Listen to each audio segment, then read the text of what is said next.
Thank you for joining us for Public Safety Echo. The Public Safety Echo project is the world's first of its kind effort to use the Echo model to address safety issues by bringing residents, workers, and businesses together in an online, social, and professional space to share skills, increase knowledge, and solve problems. In weekly sessions, Public Safety Echo teaches skills, educates partners in different aspects of a healthy community, and empowers community members. Welcome, good afternoon. Thank you for joining us at the Downtown Public Safety Echo today. I am the coordinator, Daryl Deloach, of course, and in the studio with me I have Dr. Brittany Karnezis, and she's here to share some information with us about health, housing, and homelessness updates. I was looking for some new faces and names in the queue here, and I see Moses as well as Stephanie, and glad to have you, Stephanie. In fact, do you wanna say hello real quick, Stephanie? You bet. Thanks so much for including me on this. I'm Stephanie Becker. I'm the principal and executive director down here at Amy Beal Charter High School, and it's great to be included and to get to participate in this. Thank you. Thank you for joining us today. I'm seeing Katrina. Are you a new name? Elias as well. You can say hello and let us know where you're joining us from there. Hey everyone, I'm Katrina Latka. I'm the Director of Destination Development and Industry Education over here at Visit Albuquerque. Oh, wow. Thanks for having me back. Great. And Stephen, aren't you also from Visit Albuquerque? Yes, I am. I'm also from Visit Albuquerque, Director of Convention Services, and I've started in a few of these sessions, so I'm glad to be back. Thank you for joining us. Of course. All right. Elias, did you want to say hello? Yes, hi. My name is Elias Paredes, and I'm with the New Mexico Department of Health Office of Alcohol Misuse Prevention. So thank you for having me. Sure. Yeah, see that the introduction helps me get the name right when I get it wrong there. But thank you everybody for joining us. Here, let me stop my share. I also have our friend James in the studio here. I was expecting, there we go, just going through. Oh, so I didn't have any specific announcements today. I wanted to give opportunity if anyone on the Zoom actually had any announcements that they wanted to share before we sort of get talking with our guests today. No.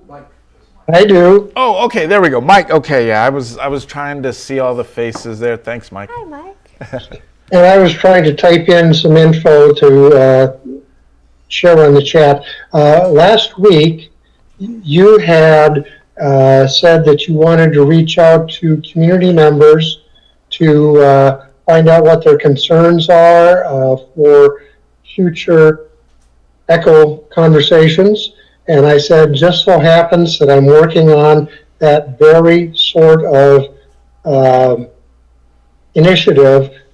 I'm calling it community mapping because that's what our hierarchy calls it, to find out what who the community leaders are in Albuquerque of the various different cross sections of the community. So I'm going to throw some information into the chat later. I'm just putting some material up online that'll be publicly accessible, and then you and I can talk about this later today after the meeting.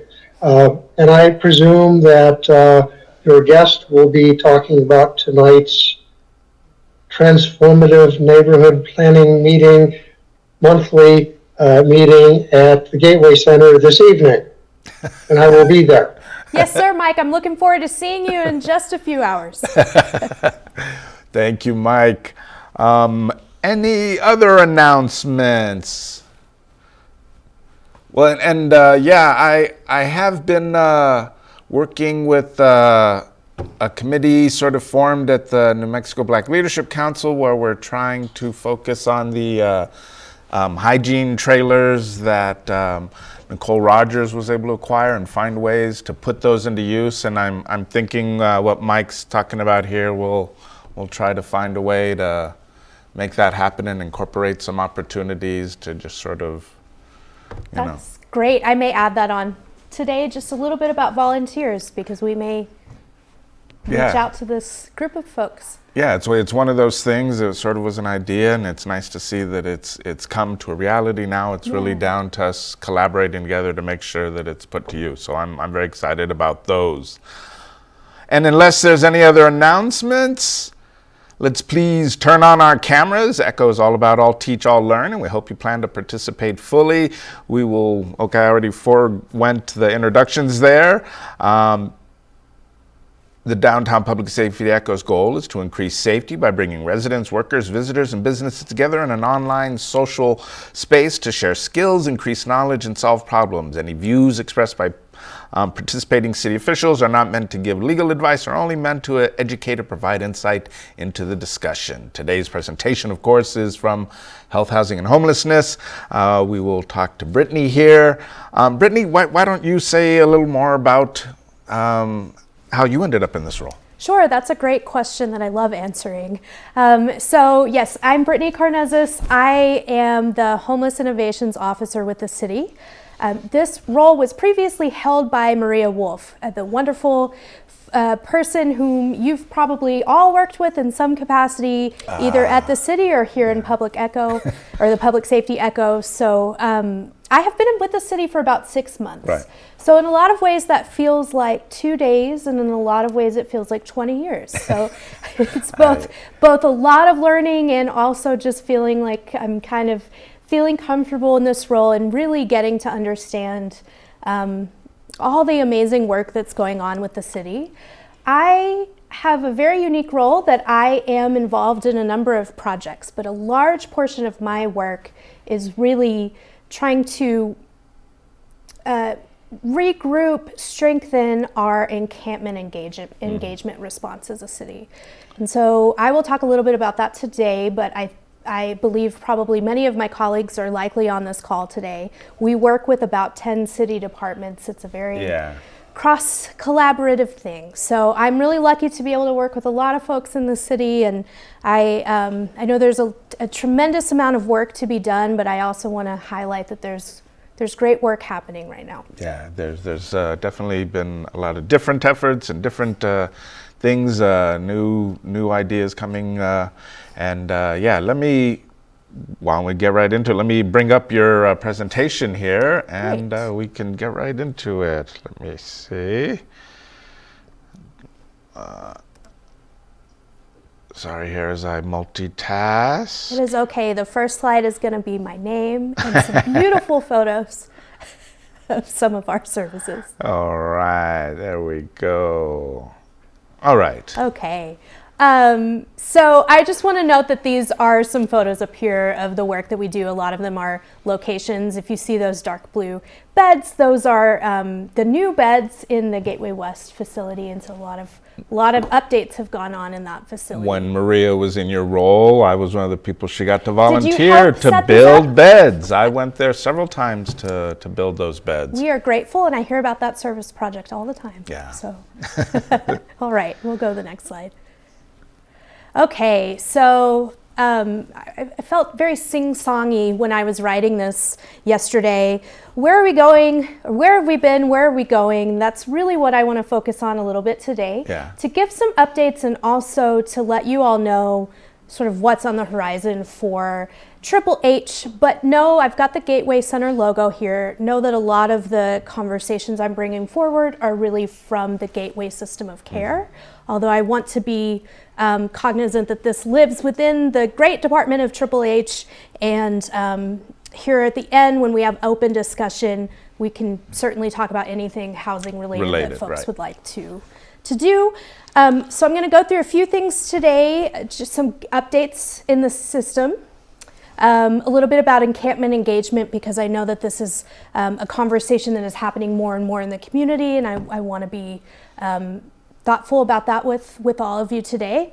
Winter is coming, so what are we doing this winter? And then I really want to leave some time for open discussion. I find when I do these presentations that there are a tremendous amount of questions, and so I really want to give it back to you all to bring forth the things that you're wanting to know. All right. All right, so this, I'm not going to read directly from this slide today, but I want to kind of ground the work we're doing as this continuum, and really, to me, a cycle of care.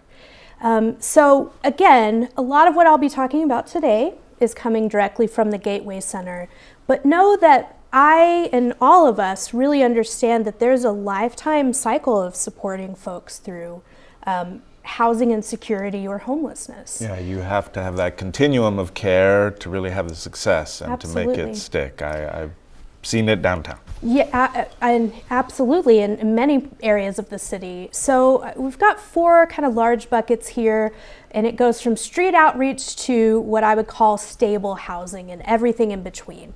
So all of these buckets are tremendously important. We cannot have a thriving society and a healthy community without all of them working together. We want each of them to be successful, but know that they are kind of puzzle pieces to this larger work that we're doing. So really quick, just some quick stats because it's fun to do. We're sheltering about 1,000 people a night here in the summer. That will raise during the winter time as folks are trying to get out of the cold, frankly. Yeah. We operate a little over 1,200 beds across the city, which is a number that a lot of people are surprised to learn. We'll talk about the different shelters, but it's not just the Gateway West, as many people know. We created 190 units of affordable housing, and then we have supported 1,500 people in the last year with just about 800 housing vouchers, so really focused on that housing stability forward piece. And again, all one coordinated system. I'm sure these numbers are not new for anyone, but if you just landed here today and you're like, who do I contact?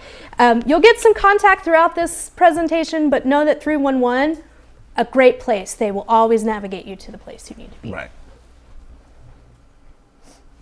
All right, so the Gateway Continuum of Care is frankly large. When I came to the city, I felt that I was very plugged into this work, having worked in housing and housing insecurity. And even I, in that role, did not understand all of the things the city has been doing, and a tremendous amount of work has gone into growing this system of care over the last couple of years. Yeah, as when I started, several elements of this didn't exist. Yeah, and even a year ago, several elements of this didn't exist. So it's amazing to just see the very quick growth, but also the way that it's rapidly been able to support dozens and dozens more of our neighbors. So quickly, I won't read all of this again, but our largest kind of areas of focus are the Gateway Family Shelter, another one that a lot of folks don't know about. So it's certainly not just single individuals who experience homelessness. This is a space where we can house family members who have children. Mm-hmm. We have over 100 children who are housed in that facility every night, and they stay in family units in what was a hotel, and lots of services there for folks. That's another place Maria had me volunteering. And when we love to have volunteers at all of our locations, but know that family's really fun because we get to do fun games and candy. I think it was water balloon fights I was in charge of. They love a water game out there. All right, so Gateway West, which many of you are probably familiar with, out on the West Mesa near the Double Eagle Airport, more than 600 beds available. So just know that there are men's and women's locations, but there's also a location for couples that does have availability right now. We know, I mean, I've been with my partner for many, many years, and I would, if I were in a situation where I needed to be housed in a shelter, there, I would want to be with that loved one. Of course, so it's really great that we're able to offer that. The Gateway Center, probably a lot of you know about this as well. It is the what used to be the Loveless Hospital there on Gibson. Within the center, we have a number of services. But when we're thinking about shelters specifically, we've got our women's program and our men's program. The men's program opened in the last year. The women's program doubled in bed size in the last year. And these are programs that are really focused on supporting folks in reaching their goals beyond just emergency sheltering. So when folks come into those programs, there's a component of case management that's a requirement. And the goal is to be working towards some kind of movement. That may be job, that may be education, that very well may be, and hopefully Treatment housing. Yeah, absolutely, treatment and medical care. We've got a couple of other things that I'll get to in a minute, especially as many of you are first responders. I'd like to highlight Gateway Young Adult. It's brand new too. It opened at the very end of March, and that is exactly what it sounds like. A new location that is open for those who are 18 to 25. And we'll talk a bit about that later as well. Yeah. But just know that it's a population that is often highly housing insecure and not always focused on. Yeah. A lot of these high risk. They're high risk individuals. A lot of these folks were foster youth who aged out of the system, and we recognize that this is a crucial age to really be around folks of a similar age, to be growing.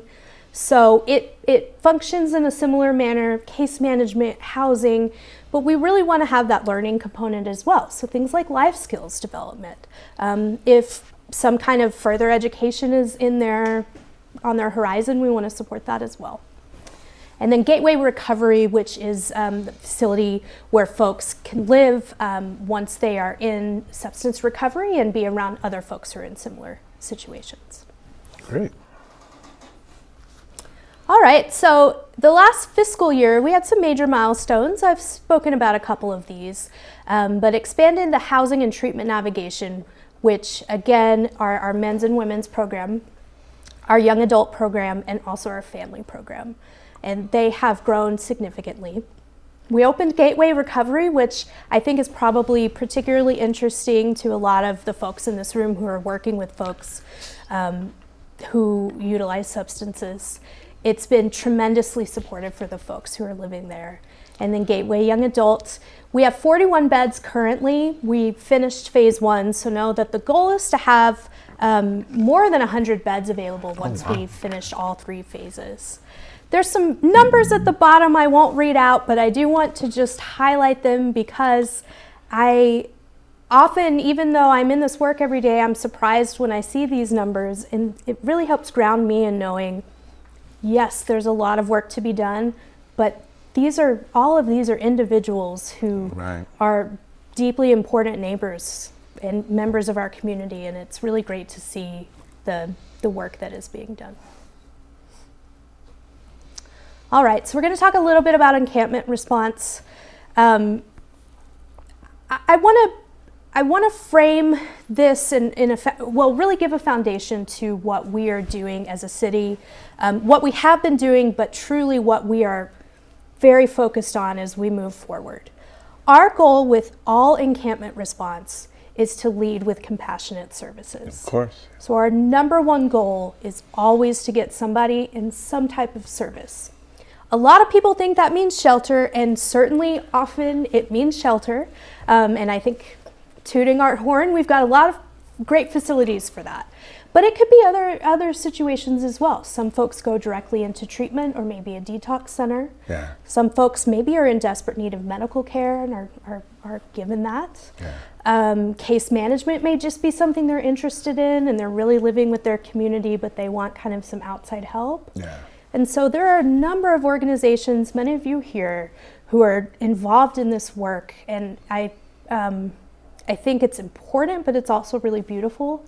The main thing I love about New Mexico is how community-oriented we are. Yeah. And I think we look at significant issues and recognize that it takes all of us coming together to really enable change. And without all of us at the table, change truly doesn't happen. Yeah, and I was just with we have our downtown emergency medical with the, why am I forgetting the name of it, with Dr. Fox and the ACS and everybody. I really see that as a community effort where they work with the officers, they work with UNM medical staff, and ACS as well, to try to locate those people that are, because it's a process to get them those services. It always sort of seems to take a whole a number of contacts, and having as many options as there are. That's sort of the, you have to start somewhere, and usually to get to housing, there's several other issues that stand in the way. So I definitely feel it's become a community effort in a very huge way. I agree. And again, I will continue to say that there's work to be done, and dialectical thinking here, and tremendous stuff is happening. And so I'm glad that you brought up the repeated contact piece. That is really important to our theory of change here, that a lot of folks come to this work thinking, well, I'll offer services one time to an individual, and if they say no, then that means that's a lost cause. Right. That's not how relationships work, as we all know, and relationships are really what drives this work. And so we recognize that it may take every single day for years speaking with someone before you find them on the day when their heart and their brain are like, now's the time. And so we have a number of organizations I'll get to on the next slide in a second who are focused on this relationship building. Everyone's coming from a slightly different part of the city, but the goal really is we want to know who you are and help find the right support for you. So you're right, having a variety, kind of a menu of sorts of services available is key. Because we know each individual is deeply unique, and that's a beautiful thing, but it also means that there's not one size fits all support service for everyone. I have some websites. ACS is on here, our Triple H website. We'll continue to say 311 if you ever feel like you're trying to support someone and you're really not sure how to like where to navigate them, who to speak with. 311 is really a great place to start. So I've got some first responders on here, just given the nature of this echo, although I want to highlight some other organizations as well. So ACS is kind of the face of a lot of this outreach work, but there are other organizations doing this as well. We have a dedicated team within APD called the NEST team, whose entire mission is to really support folks experiencing homelessness and to be thinking about diversion opportunities for people. ACS, again, the crisis response, they have a team that is dedicated to working with unsheltered neighbors. We have AFR, which is involved in a number of ways depending on the situation, but I think a lot of people don't think about them being out and touching folks who are living on the street, but they really do. So again, goal is to get folks into the gateway system of care or another system. We've got a team that I don't think gets nearly enough recognition, but gives a tremendous amount of heart to this work. They are called the Interaction Team and the Expansion Team, who work hand in hand, whose goal is really that frontline relationship building and contact with people. So whereas you may see ACS as the higher level support, often transporting people to services, these folks are really the ones out every single morning, making sure people have had something to eat, making sure that they are aware right now of places to cool down.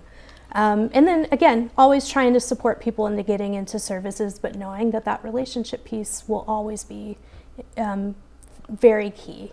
Yeah. All sorts of other pieces of the city, animal welfare, parks and recreation, code enforcement, a lot of folks out there doing this work every single day. Well, and I give a shout out to AB and Ernest, the ACS responders who work specifically downtown, who really collaborate a lot and get to know the people and again, try to create those contacts in a friendly way to hopefully, get someone to accept those services. So.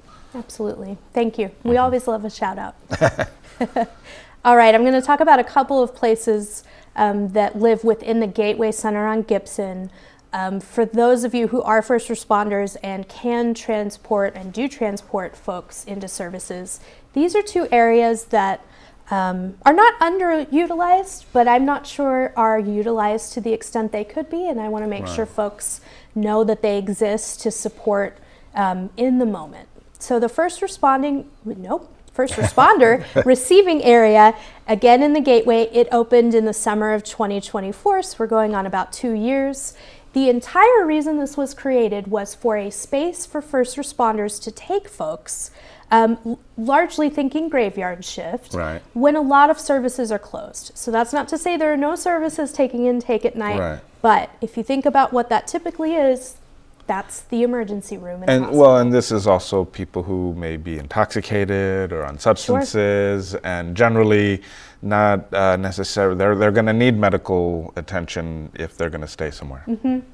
But it's for those situations where hospital is really not the right choice, and jail, not the right choice, but you're really trying to find a place where folks can get that care immediately, and importantly, free up time of first responders so that they can be out on their beat and doing the great work they do instead of having to sit for many hours in the ER or some other situation. It opens at 4 p.m. and it's open until 7 a.m. Folks can stay for up to 24 hours, and they get case management, rapid case management immediately upon entering. So we get them some food, a comfortable space, and then the goal really is for those case managers to work individually with people to determine, okay, what's next? What's next, And often it's just being in that space and getting some food and being out of the weather that can help someone really be thoughtful about what might be the best option for them. It's really the only low barrier emergency overnight option outside of Gateway West. So one's on the east side, one on the west side. And then the next one is medical sobering. Another tremendous opportunity within the Gateway Center. This is open 24 hours a day, every single day of the year. And it is exactly what it sounds like. It is a place for folks who are utilizing any type of substance to come and have a safe space for up to 24 hours to really sober up. So it's really, again, not to the level of emergency room. So if you're working with someone who you really think needs the ER, absolutely go and do that. But this is an alternative. It's not intensive medical intervention.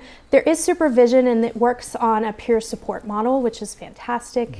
And again, the goal is really to support the next step. So you're here for 24 hours, we've gotten you a bed, hopefully you've slept some, you've gotten some food. What is next? And again, the goal for us is always service first. Winter is coming, and I'm so excited. I was speaking to the folks here in the studio today about how I am really thoughtful about the fact that summer is ending, and I am really grateful for that. However, I also want to recognize that the cold weather is a tremendous barrier for a lot of folks who are unsheltered. It can be very scary and life-threatening, frankly. So as a Gateway Center, we have for the last few years and will continue this year to be thinking about how do we expand the services we're offering so that we can have especially those emergency overnight opportunities. Overflow shelter, Overflow, exactly. So our shelters tend to reach capacity in the winter, even the West Side shelter.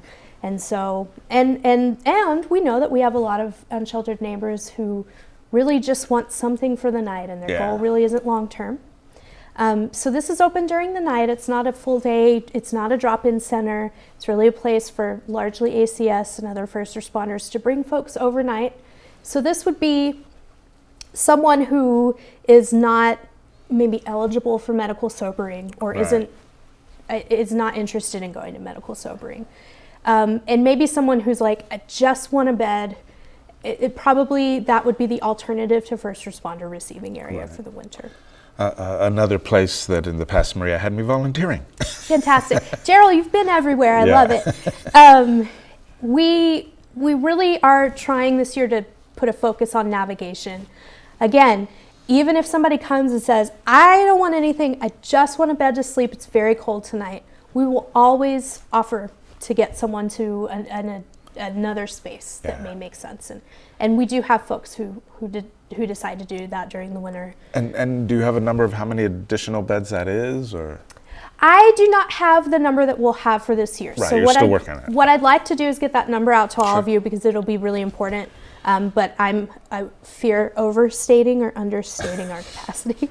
But know that it's dozens of people in there. Yeah, well, and it usually fills up. It does. So just like many of the other things I'm speaking to, we want to get people hot food. So it's often been a soup, hot chocolate in the morning. We do coffee and protein bars, things like that, to just give folks some sustenance. We are working this winter to potentially have beds in nonprofit spaces. And we're really thinking faith-based community, although the sky's the limit here.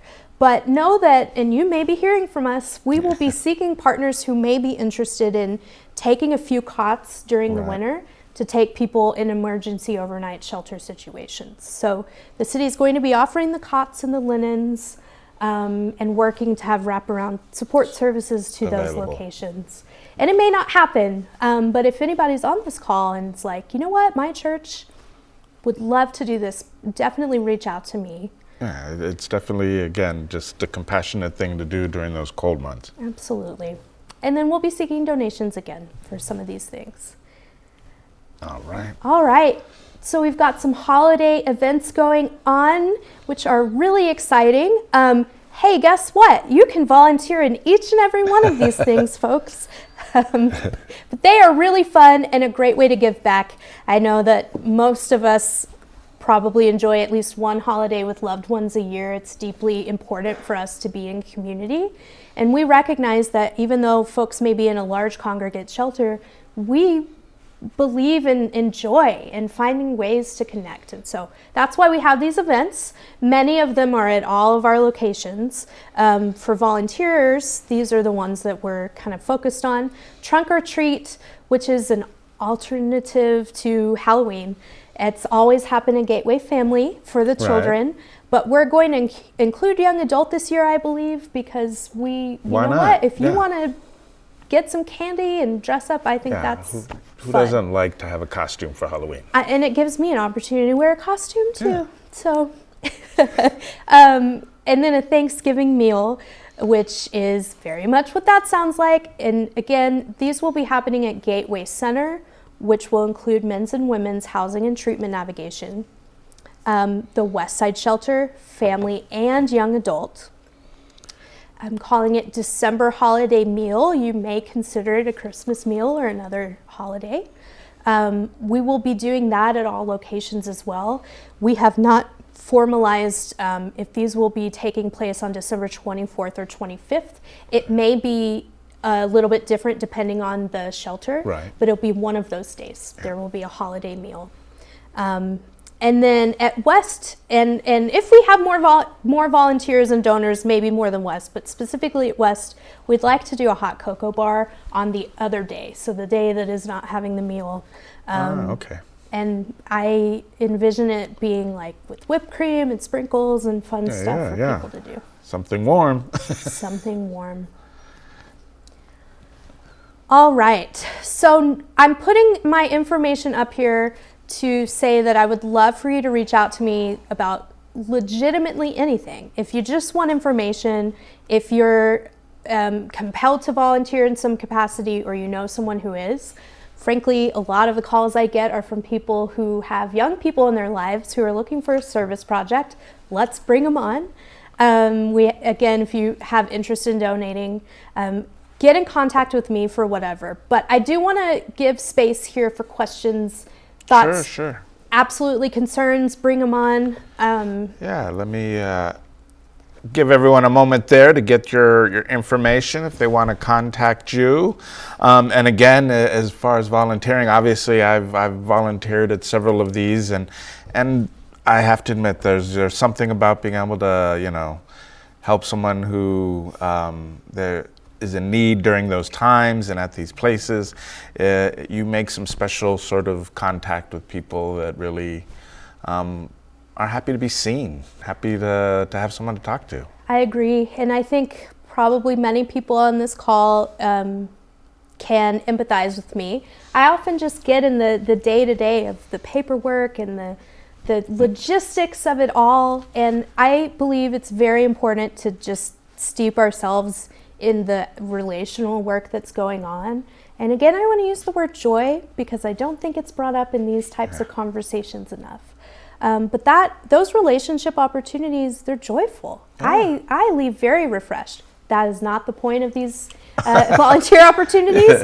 But we are relational beings, humans. And so it's just really great every time I get to go to and also with the additions of the young adult and the family stuff and all the things that are being, it's just those are people that I know would appreciate those volunteers and that contact. Absolutely.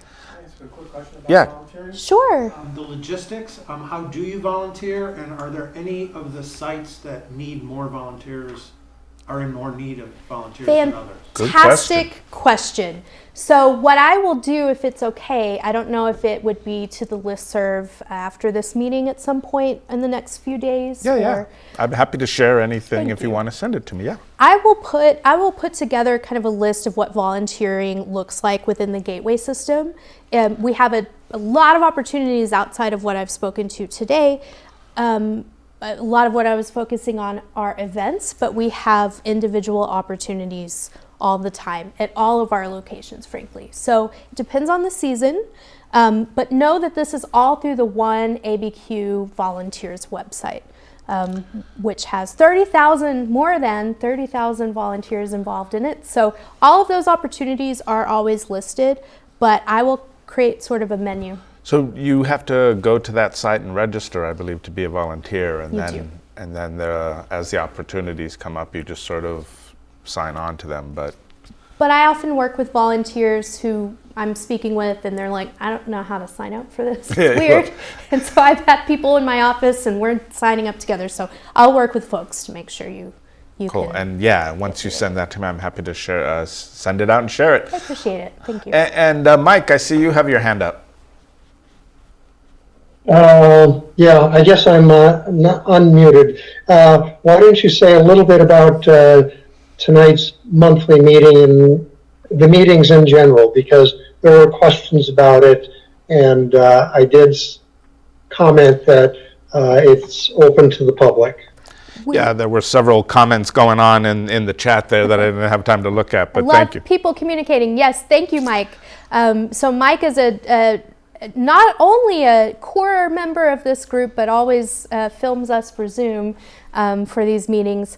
We have the Transformative Neighborhood Meeting monthly at the Gateway Center on Gibson. It is on the last Thursday of the month at 6:30. So it generally goes from 6:30 to 8. That happens to fall today, folks, so you're all welcome to come.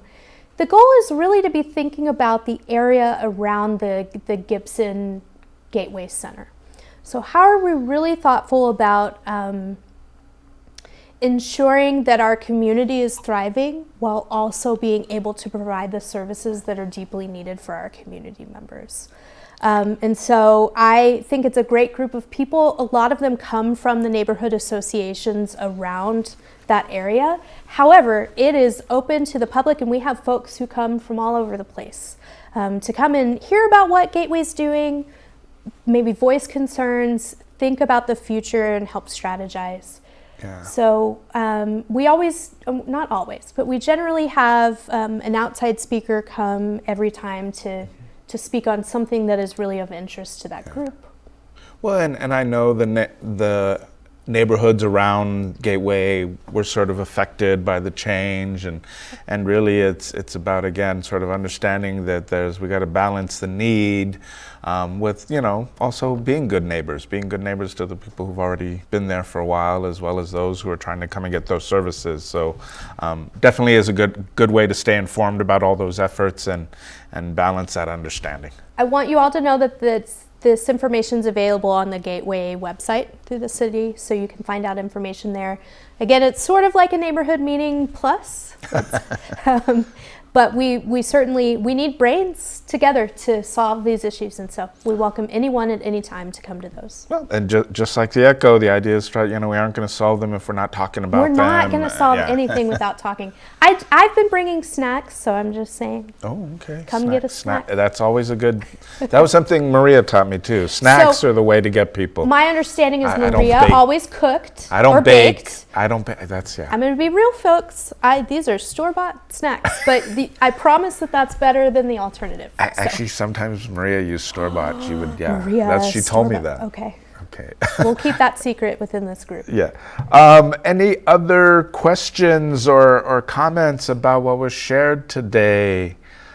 Real quick, I forgot an announcement that I should have made too. Tonight is also the CPC meeting for the Valley Command that will take place from 6 to 8 at the Wells Park Community Center tonight. That was something I was supposed to announce, but I see Moses put his hand up. Go ahead. Mr. Gonzalez? Yeah, hi. There you go. I've got a bit of a difficult question. As you may know, over the past few years, the only cohort that has really significantly decreased as a percentage on the street is veterans because of the program that started in, I think, 2008, 2009, which actually provided, I want to say, 80,000 permanent affordable housing units for veterans. So I'm wondering what is going on in that direction. I know that there are a lot of different projects, but not to diminish any of the compassionate services that are being provided, but without permanent affordable housing, it's not going to solve the housing crisis. So I want to say that I completely agree, and everyone within HHH is that is a core piece of our mission.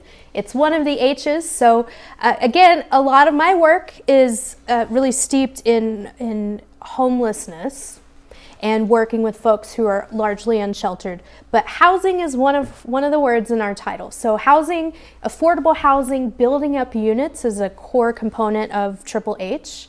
And just know that we are fully aware of that. So when I was speaking to that continuum at the front, I think it's really important to always acknowledge that the systemic gaps that exist that compassionate services aren't going to bridge. So I agree. We are working as a city to build more units this year. We built a tremendous amount of units, affordable units last year. We know that there are a variety of ways people get to stable housing, whether it be rapid rehousing, transitional housing, permanent supportive housing. Any type of opportunity for folks to really have a stable place is fantastic. So this is not me answering the question, but rather deeply, but saying that that is a genuine concern and something that we are deeply focused on. Well, and ironically, Maria moved on to the state to work on housing. And if you actually, I do archive our sessions on our YouTube channel. It's at Public Safety Echo on YouTube.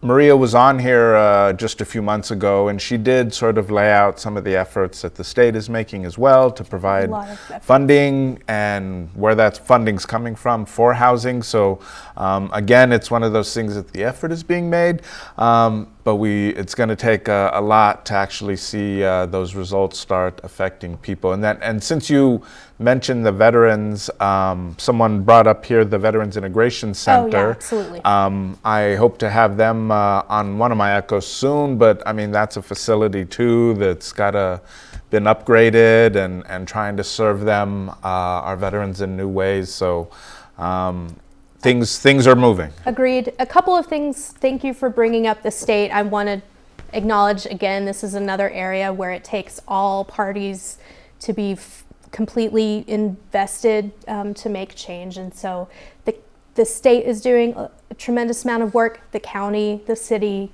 nonprofits all over the state. And so it really takes us all to make a dent in affordable housing support. And I know that while it may not be moving as quickly and as robustly as we all know is required. Every single affordable housing unit that's opened is an opportunity for someone to have a home. Yeah, well, and a lot has changed above us. A lot has changed and there was funds and groups more aligned to this mission before. So I feel like we are, as a state and as a city, really having to come up with new solutions to these problems. We're having to be more creative than ever. It's true. I think there's a question in the chat just now. Yeah, let me see. Yes, there are currently a few affordable. Oh, this is your colleague, Colleen? Kaylina. Yeah, Hi, Kalina. Yeah, there we go. Yes, there are currently a few affordable housing city RFPs out right now. Thank you. And one of which is 6,600 Zuni, and she dropped a link into the chat. Thank you so much, Kaylina, and this is why it's great to have colleagues around. Yes, RFP is out, so please send to your networks. Great. Other questions or comments about the subject today? I mean, I know it's one that we've all been concerned about for some time. Even as James had brought up, the downtown Albuquerque News talked about some of the issues with Robinson Park and the efforts to try to affect some change there. But again, this process is something we're just trying not to be, I just use the term punitive about, and try to be a little more understanding. But yeah, it has taken some time to get to where a lot of this stuff is where it needs to be. So, and I just want to round out by saying that Robinson Park, it's been brought up to me of late, know that we have a coordinated effort to support folks in that park and in the surrounding areas right now. And this is really a place that I think offers some shine on the way that the city is able to collaborate across disciplines.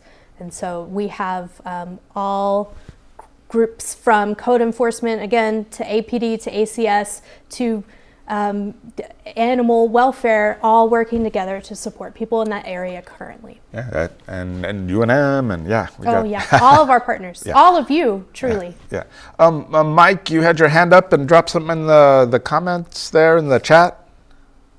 I did. Just a reminder that a lot of the organizations that you are connected with have people, formal and informal leaders who have deep knowledge of the different cross sections of our community, and that's what we're trying to kind of map out with this project.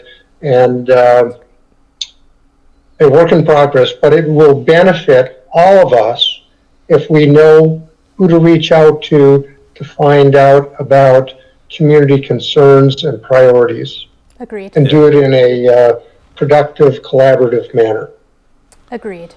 And we'll keep working on ways to share that information. The other day I went to a very interesting informal gathering that Healthcare for the Homeless sponsored. Rachel Biggs had it at a local brewery, and it was very informative about a lot of just what's going on and trying to help people. But that's just it. We have to sort of find new ways of sort of sharing the information with the community and getting people to. I mean, it's not only being involved, but understanding the complexity of the situation. So. Yeah, absolutely. Well said. Are there any final comments? I think we're able to wrap it up here. I want to thank Brittany for joining us. I felt that was a lot of information that she was able to share with us. And since she's so eager to come back and share more, we will be sure to keep tabs on developments, and especially as we get into the holidays and these other things. I definitely want to just sort of make sure that those who want to volunteer and get involved in these things do. I myself try now and then. So thank you for joining us. I see any little last information in the chat. Well, again, thank you, everybody. You're a lot. Go ahead, Mike. Sorry. I want to throw out a question. Please. I know you'd say, oh, we can't do that, but just driving around downtown, which that have a photo plan where you go drive around downtown and take photos. And then that's just today, and maybe it's a weekly photo of the people on the streets. They're there, and then they're not there. And then it seemed like really bad across from the Alvarado Center, First and Gold, both on First and on Gold. And so do we have a record of the, I mean, you're doing it's amazing what you are doing and how you're doing it. And it's a tough deal. So certainly the people involved on the streets, but just the general awareness of, and that seems one of the main complaints that we hear about is on the street. Yeah. And the individuals that are there, and this, you could say, well, Mike, you're in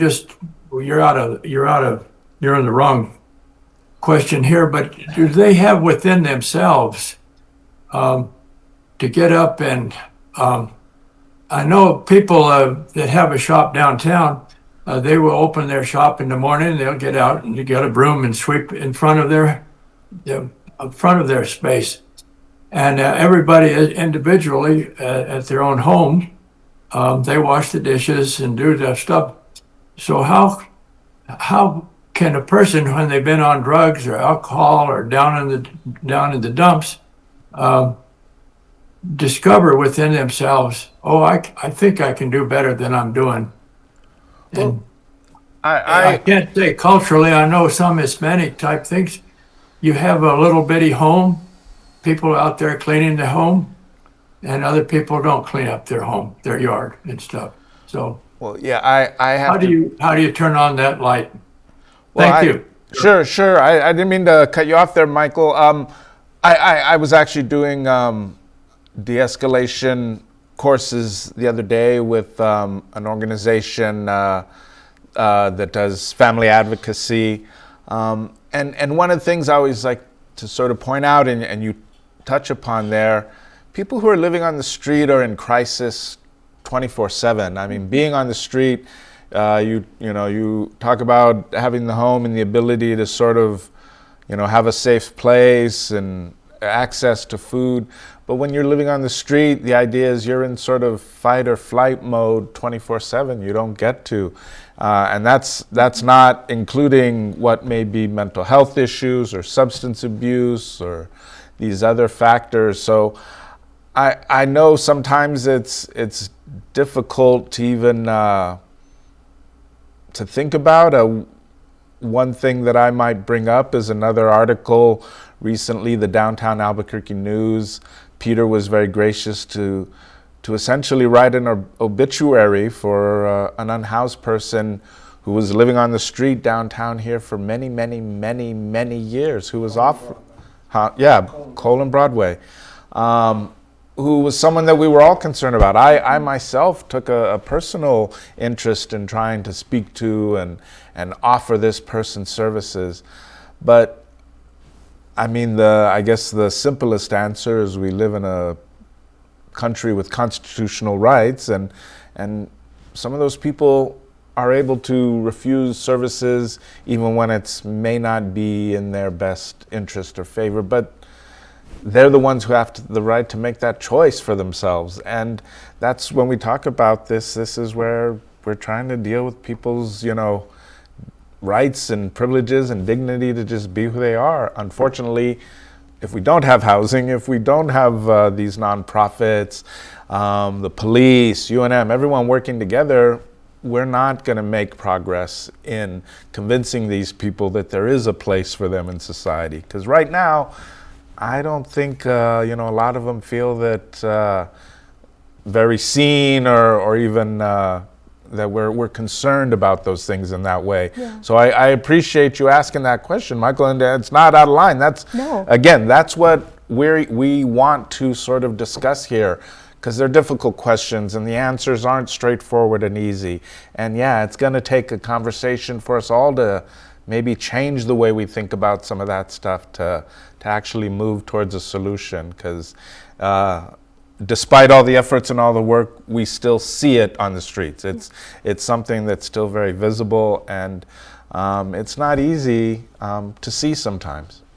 I think we've all been someplace and missed a bus or something, so I know even in the 9th grade, mother took me to a party and closed down at midnight, but no plans to get home. So just walked over to Central and took the bus from, wherever near it was, perhaps Gibson, all the way down to 15th Street. And we used to, after midnight, of course, and anything. Yeah, so they, just having no names, of course, no photos. No photos would not show faces. Just this exists on a weekly basis. Locations of this corner or that corner, this downtown. Well, to answer your question, I don't know if there's documentation of this, but again, 311 is a place that you can take photos of those locations and send them in, but I'll let Brittany respond. Yeah, well, thank you for your response earlier. I think I could not have said any of that better. So I'm in agreement, and I want to acknowledge that none of this is easy. If there were straightforward answers, we would not have homelessness. So it takes us really thinking through these difficult pieces to make any kind of systemic change. Yes, so you are able to submit photos within the app if you're sending a 311 concern through the app. So it's helpful for us if that happens. I can't speak on all of the measures that different city departments take, but just know that we are deeply involved in trying to know who our unsheltered neighbors are, and again, to really be able to tailor our approach for services, because we know that each individual is going to take a different route. Just like all of us are deeply different from one another, and that's what makes human beings beautiful. We know that there's not one size fits all solution.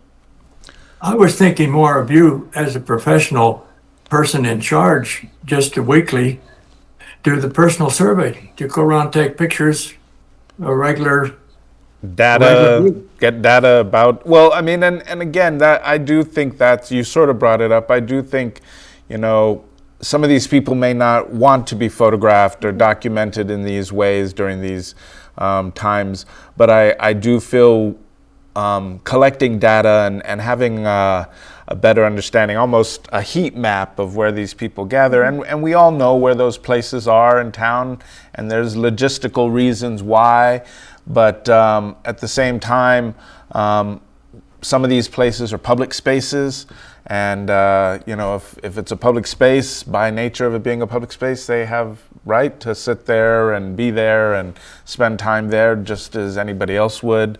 But learning to manage that as a society, as you're pointing out, through data, documentation, I think we're still learning the best way to do that. We are, yeah. And that's an open question, life, liberty, and the pursuit of happiness.